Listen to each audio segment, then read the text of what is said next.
All right, so just a quick recap of the video. So we introduced root finding methods. And basically there were 3 examples in the video on how to set up a method. So the first objective basically is to create for any problem, like you find the function f so that solving the problem is equivalent to solving f of x is equal to 0, or rather finding x for which that is true. So we had this example where we were wondering for a given volume and given geometry of the glass, what is the height that it has to be filled up to actually have that volume. And basically one has to go and look up some formulas or the other that describe the volume in a glass and set it up as of this. We're looking for the volume, which is a function of height, to be equal to a value, and we're going to transform that to a function f of h, where basically volume minus the volume value is equal to 0. Okay? So that's just pretty much algebra.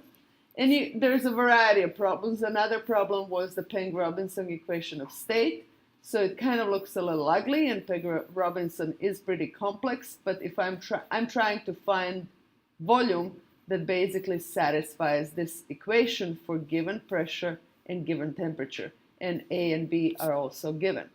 So that ends up being as this pressure minus this entire side is equal to 0. So I'm setting it up in this like f of something is equal to 0, and I'm looking for that something.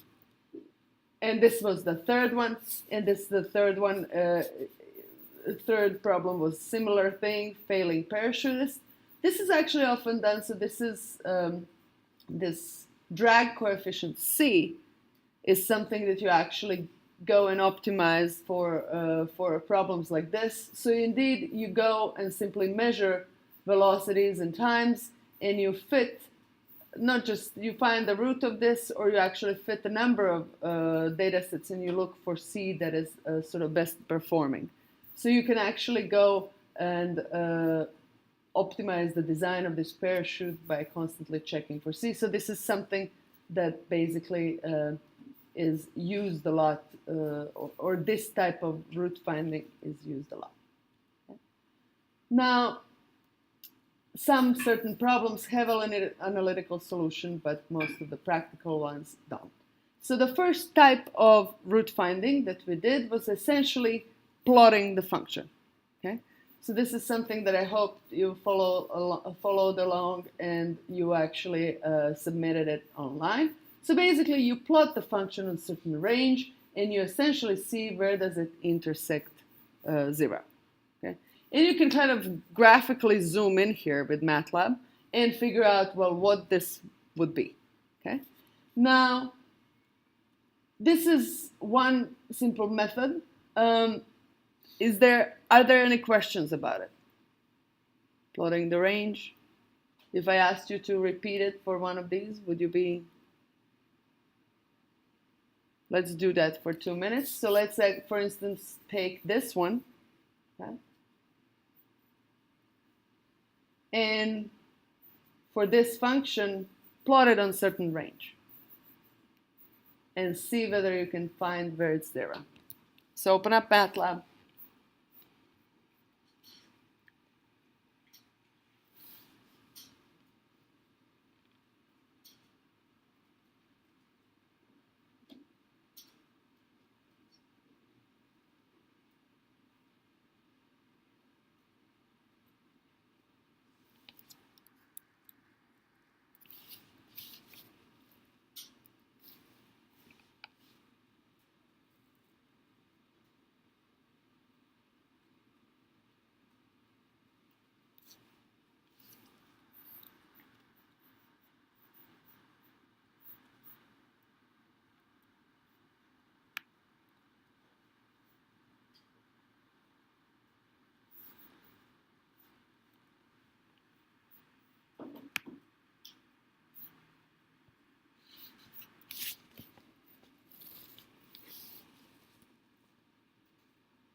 And part of it is that you don't know what range, and that's part of the exploration, so you have to.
So vectorization helps, be careful about it.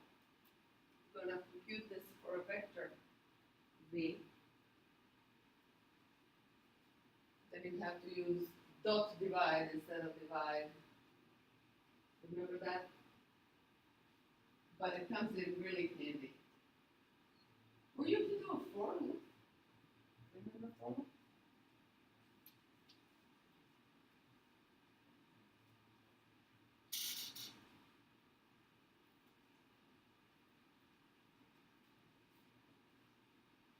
Is it faster or one? Or could you start online like that?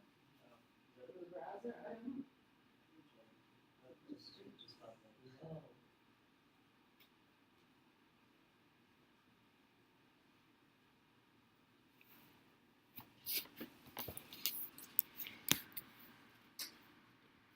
So I'm gonna follow up.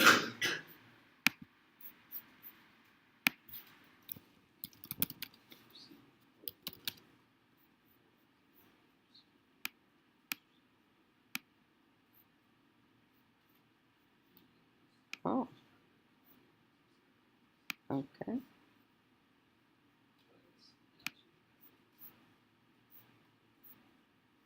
So have you managed to plot? Does it look like it has zero somewhere?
What does it look like? Where's the zero?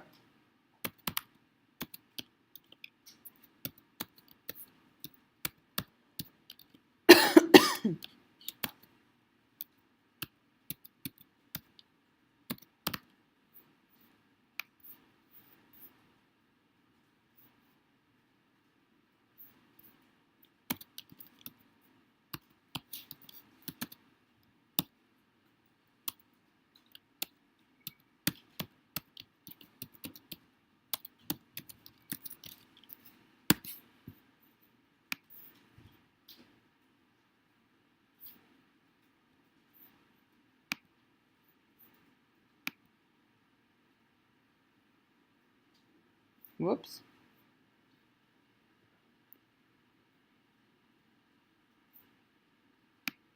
Is that It's really unstable around zeros. Hmm? is that crossing 0? Or is that just I think it is. It should be. Unless I typed in something wrong.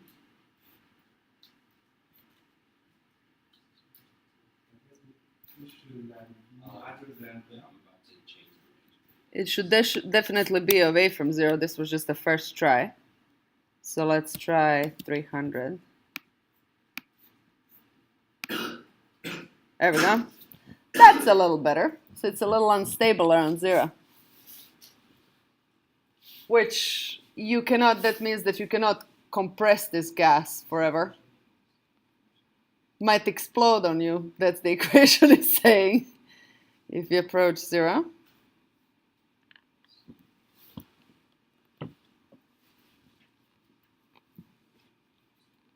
Did everybody get something like this? Yes. So the biggest problem will be maybe you don't have dot divide here, maybe you don't have dot square.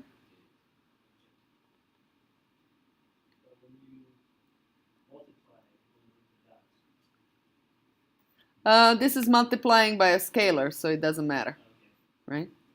So when is the dot necessary whenever you're dividing? So this is a vector, right? Yeah. So I want to operate on every element by element. So if I want this I have to, it's a scalar, but it's going to figure out, it's going to be, yeah, this is equivalent to saying times 1s of size of v. Or MATLAB will interpret this as a vector, right? So if you were to just like do division, so say you just wanted that number divided by v, and that was the only operation you were trying to accomplish, would you still have to do dot divide? Yes. Okay, Yes. So Because v is a vector, and you're dividing a number divided by a vector. That in itself is not defined, right? when you multiply by a scalar, you don't need it. Yeah. If I was dividing v by a number, then it wouldn't be a problem. Okay? Because that's just every element will be divided by that number. Okay. Right?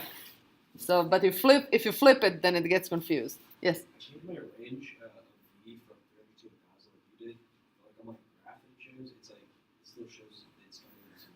Then I think you have something else that is a little different than it should be. So maybe you typed in this differently.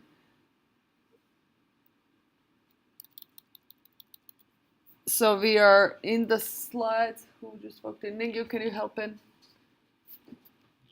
and explain what we're doing?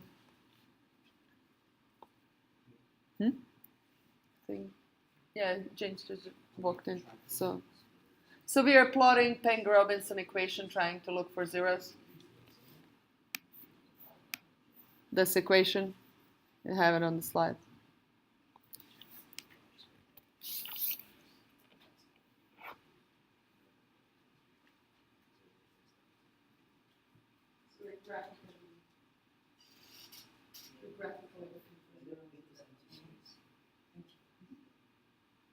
Give yourself a range of v's. We discovered that 300 to 1000 is a good range. You don't really have to. MATLAB will actually assume the rules. You don't have to use parentheses at all. But you might make mistakes. So it's still advisable to put parentheses. That's algebra question. So it's following mathematical rules. So division takes priority over. So it is programmed to follow mathematical rules, and technically it's going to follow them better than you do. But that doesn't help you sometimes. So which is why I often still put parentheses. So sometimes you have to, if you want to divide by v minus 24.7, then you have to, right? Otherwise, it's going to divide by v, and then it's going to divide. So, but I sometimes put extra parentheses just to, mentally make sure that I didn't make a mistake, because it's going to make a decision for you. And again, computers are a little more consistent in making their decisions once you tell them what to do. than you might be. So again, graphically we zoom in here. And I'm using the same little trick. I create a vector of zeros and I plot that against my original variable so that I can see where do I intersect 0, right? Okay. Did everybody complete this? Can we move on? Did you do this whole thing correctly?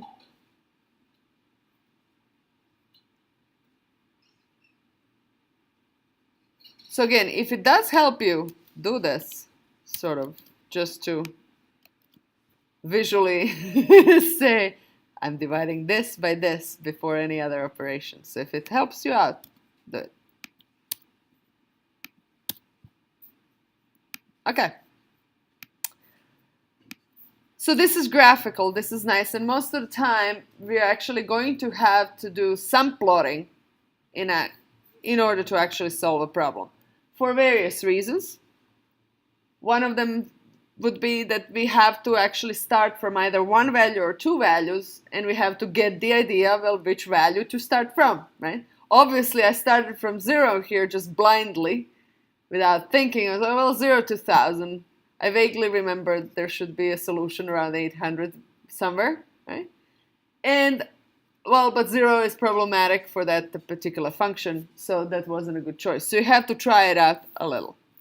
Now, let's say that we actually try to devise a more consistent method for looking for this root, which is actually inspired by this graphical method.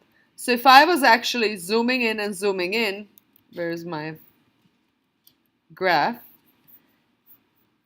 Basically, let's find a program algorithmical way to keep zooming in. Okay, how would I do that? So here, I know, for instance, that I have an interval here. This is a value of 12, and this is a value of 16. And I have my f, here this is the parachutist problem, is larger than 0. And here, it's lower than 0. And I have a continuous function in between. Therefore, I have to cross 0 somewhere. So let's look for that crossing. I want to zoom in. So mathematically, I could divide this interval into two intervals. And then figure out on which one of these intervals do I still have that root. Okay, on one of them I don't, on one of them I do. Let's figure out how. Okay, so here, if I look at this and I divide by half, so there's a 14 here, I will actually see that my function evaluated at 14 is also positive, right? So it's positive here, positive here. They don't have opposite signs, therefore unlikely I might have a 0, but that's maybe if the function is wildly fluctuating. Okay. But here, if I look at the f of 14 and f of 16, okay, those two are opposite sign, so therefore root is somewhere in between. And then I repeat.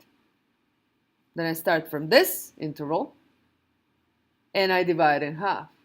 And knowing that I can use loops, computers are ideally suited to just keep going until when? How am I gonna stop it? Huh? It's getting smaller? Go on. Yes, but when are you gonna break? You're gonna break when? What is equal 0? Your function value is equal to 0 precisely?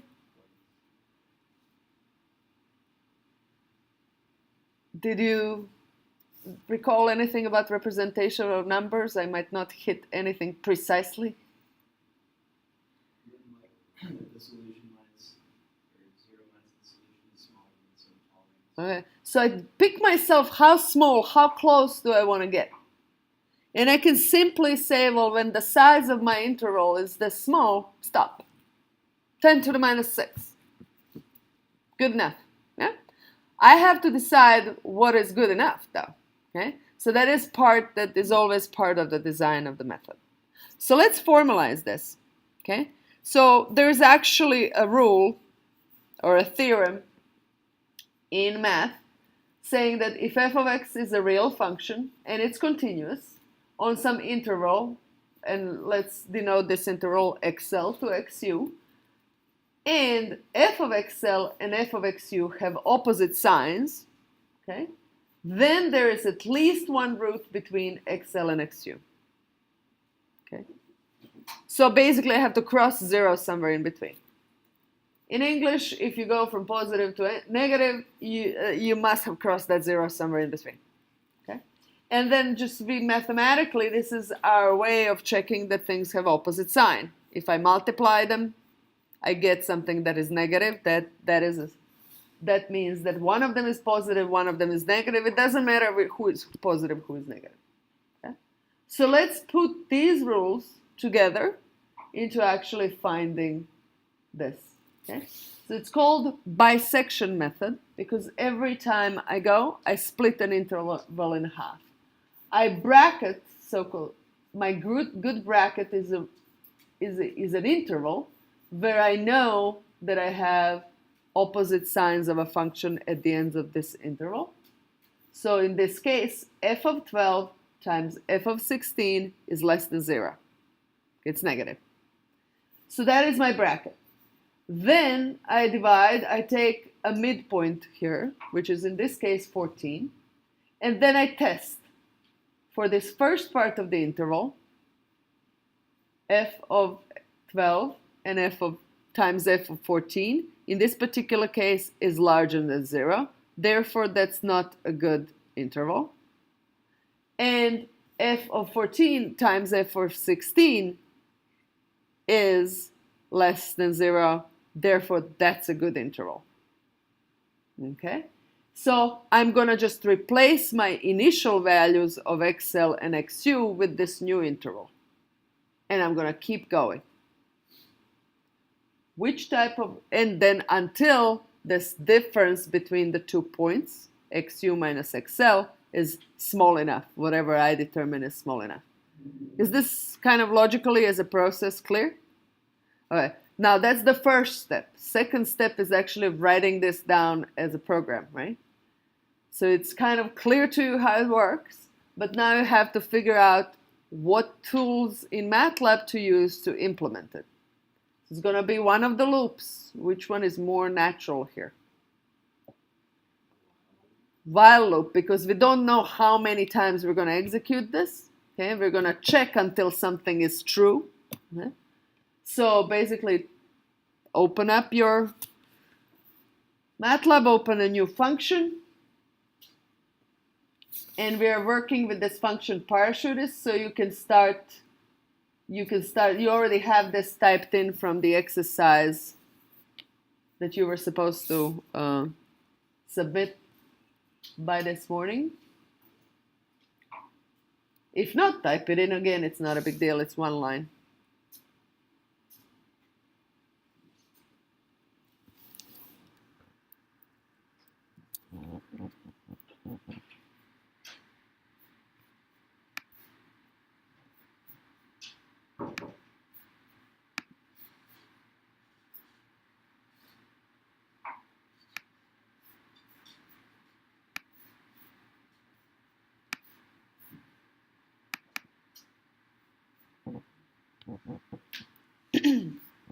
Yeah, actually continue here in this parachute.m.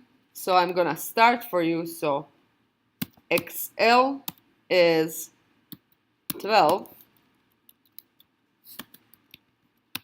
and XU is 16.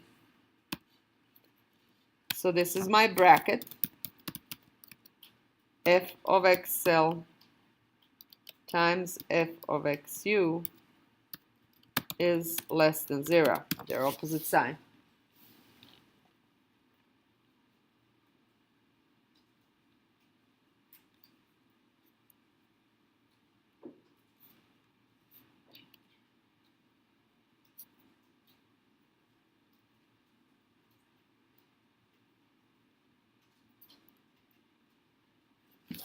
And then let's pick tolerance of, you pick what you want. I'm gonna do this.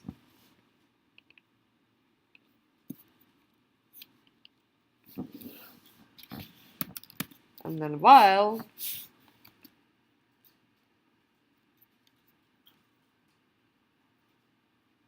I'm gonna write in English, interval larger than tolerance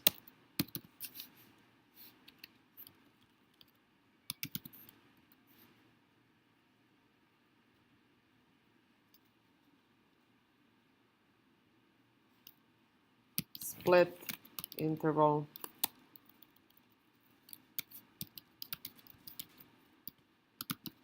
in half.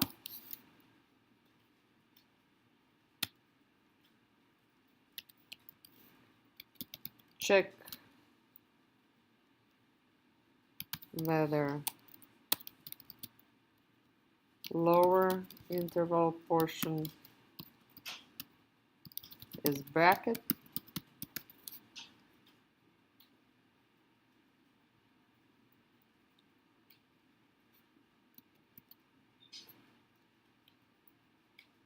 or rather if lower portion is bracket, replace old interval with lower interval, otherwise replace old interval with higher interval or upper interval. Now you need to replace this with MATLAB commands.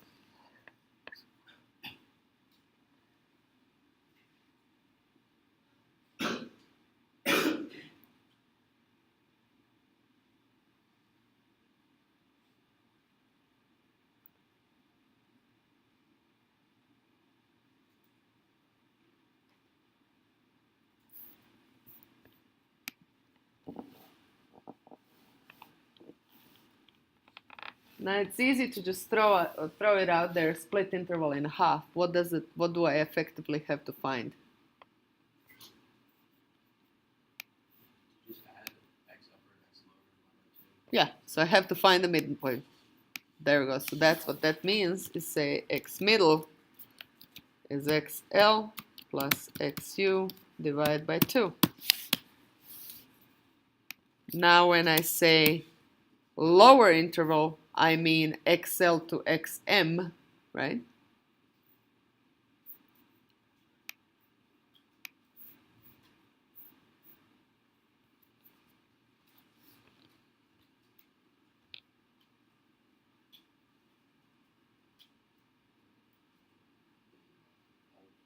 Hmm? Oh, yes. Typo, that was a typo.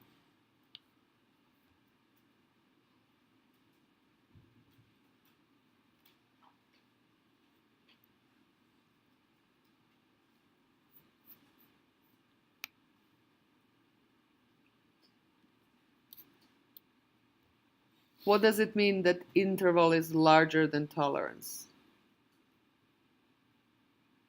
What is the interval length? XU minus XL, or absolute value, yes, let's just make certain.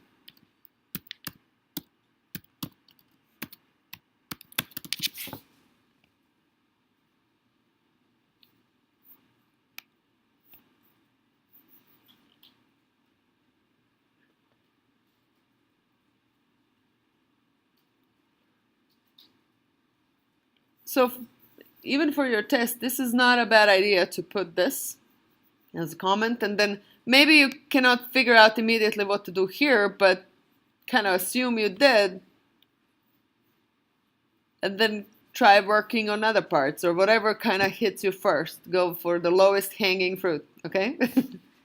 And then little by little, it's gonna kind of start, but it's like putting the puzzle together, really. It's gonna fit in the end.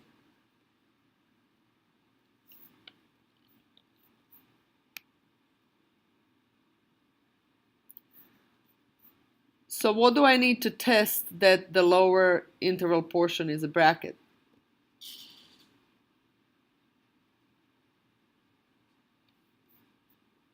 This.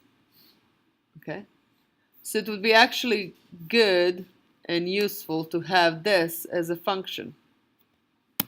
So copy and define yourself function fm is f of c and say, or fm is boom.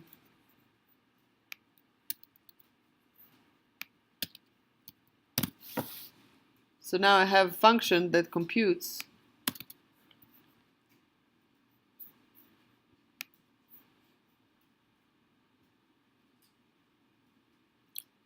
it's yelling at me. I'm gonna say function. I'm gonna name it differently.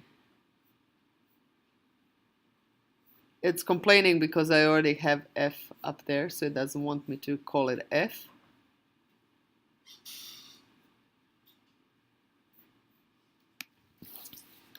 So I have to compute f of xl, or function of fxl, times function of xm, right? So what happens if this is negative? What does that mean?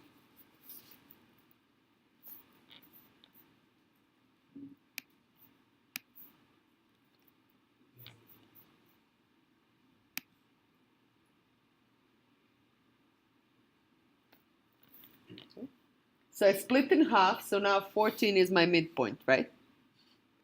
And I call it xm.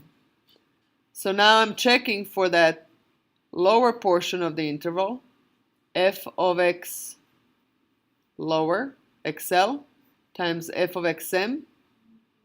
If it's negative, right? That means that I'm here. That's where my root should be, okay? So that's my bracket. I'm going to call that a bracket. Okay? And basically, I'm going to replace my original interval, which was xl to xu, with xl to xm. Yes? Anybody follows? Write it down in your program. So if f of xl times f of xm is less than 0, you want to replace the original bracket with this new bracket.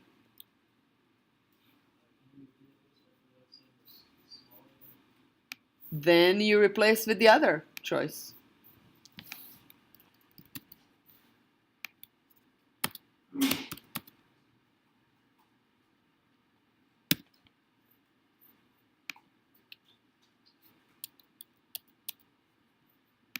So I'm going to say my new upper point becomes this xm, right?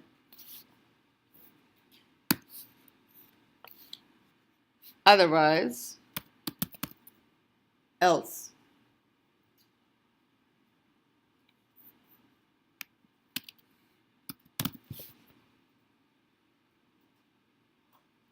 Fill in the rest.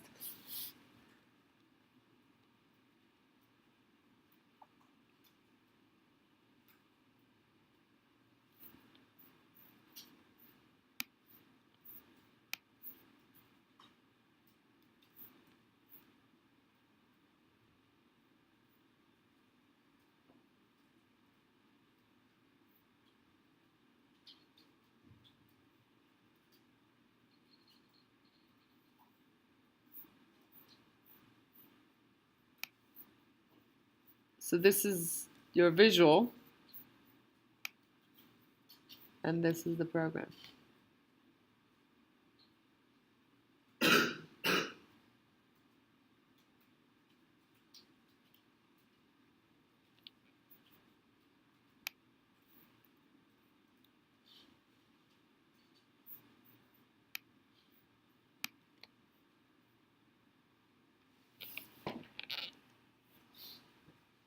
So basically, graphically, this was your x lower, x upper, and now xn. So if this was my original interval, and now I want to replace it with this interval, all I need to do is say xu now becomes xn. Okay, that's my new point jumps. Okay. Otherwise, if I'm replacing my original interval xl xu with this one, then my xl is becoming xn. Yes, in the next step. And my xl and xu always keep what my brackets are. That's what I use for. Yeah? Anybody executed this?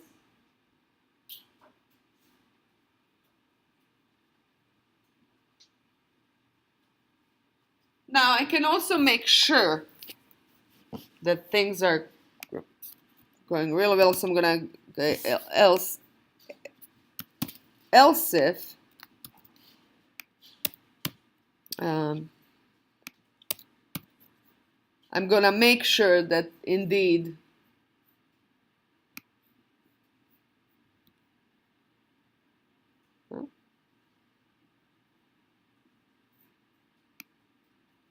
and else display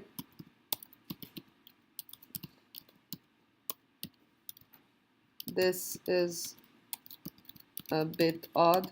It'll be kind of a bit odd to hit both of them being positive.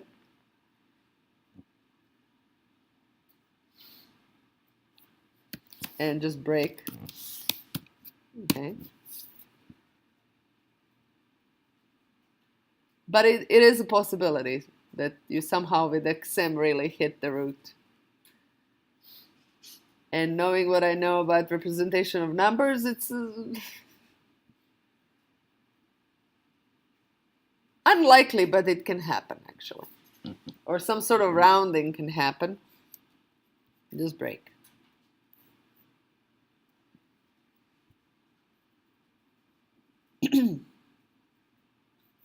And here we didn't do replacement, so if this is, then my XL is becoming XM.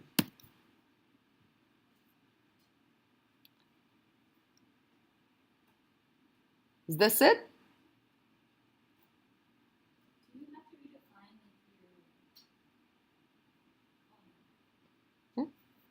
So while the size of this interval is larger than tolerance, split the interval in half, give me a midpoint. Would we want it to display At the end, yes. So we need to say, okay, this is my, basically I'll display both points, fprintf. Oh, you do not have to display like Solution is in f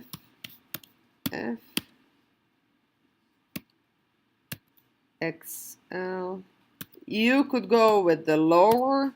You are within the tolerance, so with any point in this interval you go with, you're within the tolerance that you were. You're as close as you wanted to be to the root. Does that make sense? So you can define your root to be XL, you can define your root to be XU, or a midpoint between the two. And there's no telling which is the best choice out of all of those. Okay, it's somewhere there. So I'm just going to leave it at that. If you want to say, well, X is maybe XL plus XU divided by 2 or something.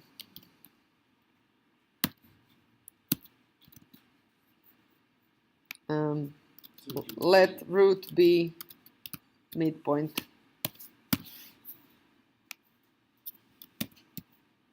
I'm just going to take midpoint as a root.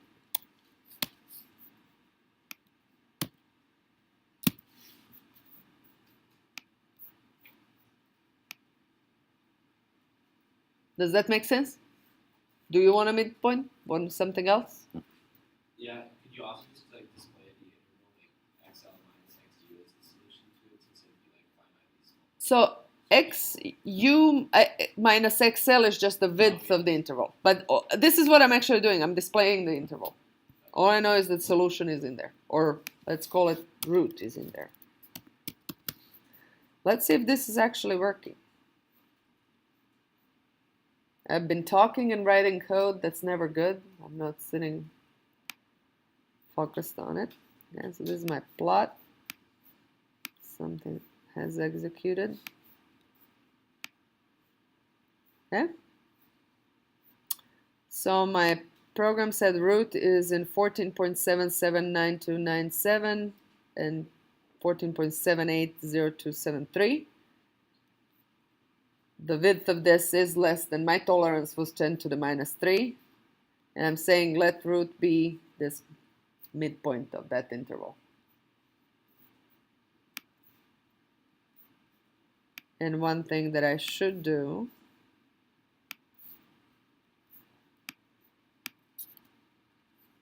is jump in new lines, so this is nicely. So let me now change the tolerance to something smaller. And run. So now when I run, I kind of zeroed in much closer. Okay, the width of this interval is way smaller than this. Okay.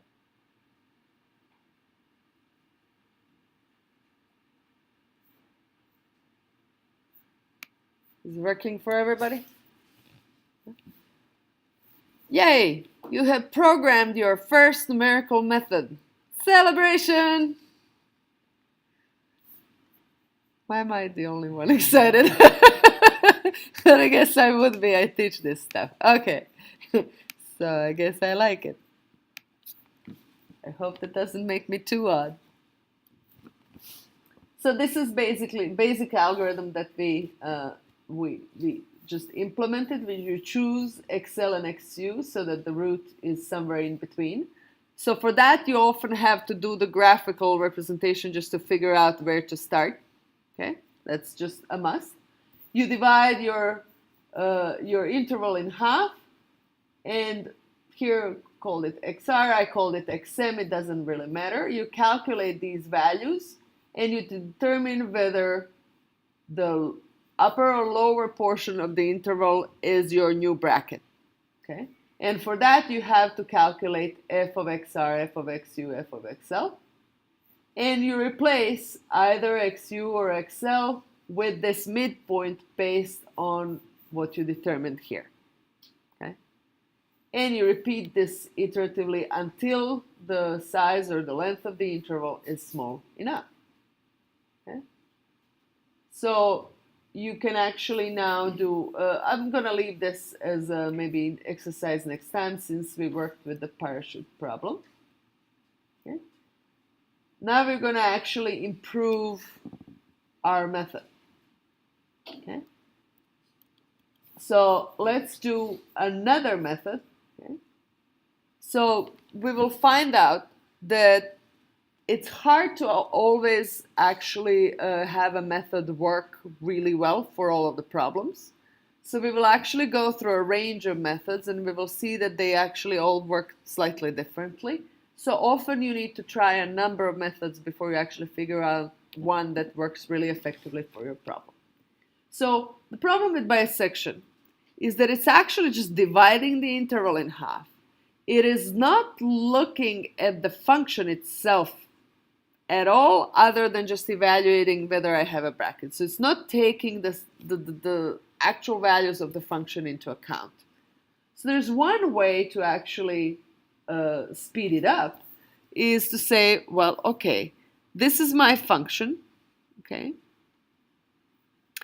And if I actually try to shortcut and just draw a line between my current points on the interval, okay, I can possibly get closer to the root or faster to the root if I just take this as my next. I don't take midpoint, but I take this as my next point for the interval.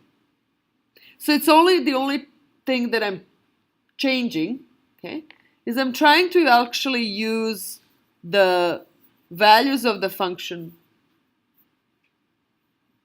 to inform my choice of the next midpoint. and then I still go and figure out which interval is good between the two. Okay? And that works for some functions and not for the others. Unless you actually know the function really well ahead of time, it's hard to tell which one is going to work better, but it could be a choice. It works better if actually function in itself is rather close to a linear function, right? Because here you're basically replacing your function locally with this linear function and betting that this is close to the root, okay? So let's actually just, so now it's just figuring out where this xr or xm, what I called xm is, okay? Let's call it xr, it doesn't matter. So basically, I can figure that out from these two triangles. They are similar, therefore f of xl, okay, divided by xr minus xl is the same as f of xu divided by xr minus xu. Okay? And here this order was taking into account who is positive, who is negative. So therefore from this equation I can actually find what xr is.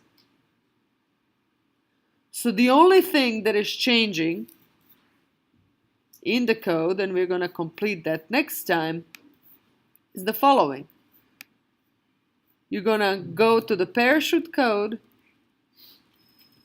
and you're going to change this line to be something else. So your choice of the middle point is changing, everything else is staying the same. Okay? So in that sense, this is now the beauty of programming, where you basically cut, copy, paste from something that you had before. Okay? And you work with that. And you actually want to create code that you want to use again. Okay? So in that sense, creating functions and stuff that are useful, that can be possibly used again, is always a good programming practice. And that's why it's also good to comment your code so that you know what's in there, so it's easier to reuse it again, especially when you develop a larger piece of work. Okay. So on that note, we're going to stop here and we're going to continue next time. So basically for your test, everything up until today, the bisection method is a fair deal on the exam. Okay.